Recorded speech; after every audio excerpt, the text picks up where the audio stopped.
Media మిత్రులకు ముందుగా నమస్కారము.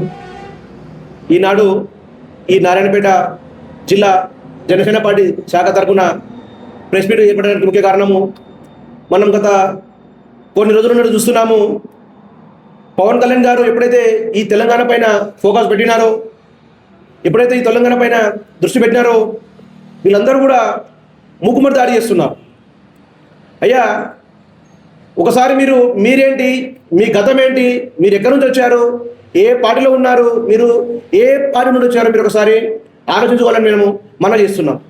మొన్న చూస్తున్నాం, ఒక 2000 మంది ఒక పరిమితితో కూడుకున్న ఒక సభ పెట్టుకోవడానికి మీరు అనుమతి ఇవ్వలేదంటే దానికి మీరు సెక్యూరిటీ వల్ల ఇవ్వలేకపోతున్నాం అంటే మీరు అర్థం చేసుకోండి. అంటే కేవలం ఒక 2000 మంది సభకి మీరు అనుమతి ఇవ్వడానికి మీకు లేదంటే మీ ప్రభుత్వం ఎంత నీచ స్థితిలో నడుస్తుంది తెలంగాణలో మీరు ఒకసారి అర్థం చేసుకోవచ్చు.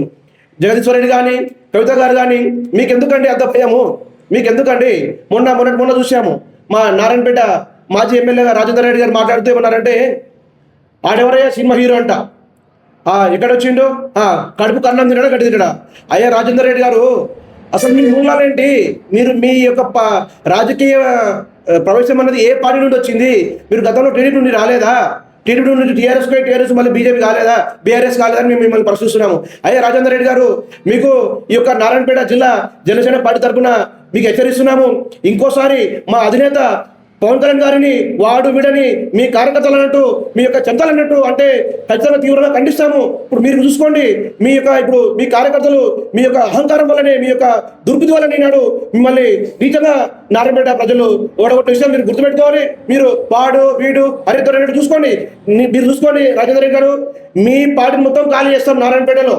మీ ఎవరైతే అనుకున్నారో మీ పార్టీని ఖాళీ చేసి ఖచ్చితంగా నారాయణపేటలో జనసేన జెండా రెపరెపలు ఆడిస్తాము. మీ యొక్క అహంకారంలో ఎవరైతే మీరు ఏదో చూసుకొని చూస్తున్నారో వాటికి ఒక సామాన్యుడు సైతం రాజకీయాలు చేయాలని చెప్పేసి ఒక పవన్ కళ్యాణ్ గారు మీకు వస్తే మీకు ఎందుకు అంత భయమయ్యా? ఒక నిస్వార్థంగా నిజాయితీగా ఇలాంటి ఎస్సీ ఎస్టీ బీసీ మైనారిటీ అందరూ కూడా రాజకీయాల్లో చేర్పించాలి, సామాజిక కోణంలో రావాలి, సామాజిక తెలంగాణ రావాలని చెప్పేసి పవన్ కళ్యాణ్ గారు ఆడపడుతుండే అంటే మీ అస్తిత్వాలు కోల్పోతామనే. ఎక్కడైతే ఈ యువకులు అంటే ఎంతసేపు యువకులు మీ జెండాలు మొయ్యాలి, మీ వెనకాల ఉండాలి, చెంచగిరి చేయాలని చెప్పేసి మీ ఉద్దేశము.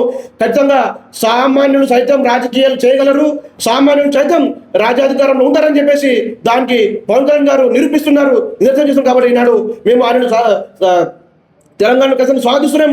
ఆయన అయితే ఏదైనా ప్రధాన ఏదైనా తీసుకున్నాడో పర్యావరణ పరిరక్షణ కానీ, సనాతన ధర్మ పరిరక్షణ కానీ, కులాలను కలపడం కానీ, మతాలు లేని రాజకీయాలు కానీ వాటన్నిటి మేము ఆకర్షులై మేమే కాదు, మా లాంటి చాలా మంది వివిధ పార్టీల నుండి చాలా మంది మాకు అందుబాటులో ఉంటున్నారు. ఖచ్చితంగా మా నాయకుడు మణికన్న గౌడ్ నాయకత్వంలో పార్టీని బలోపేతం చేశాము.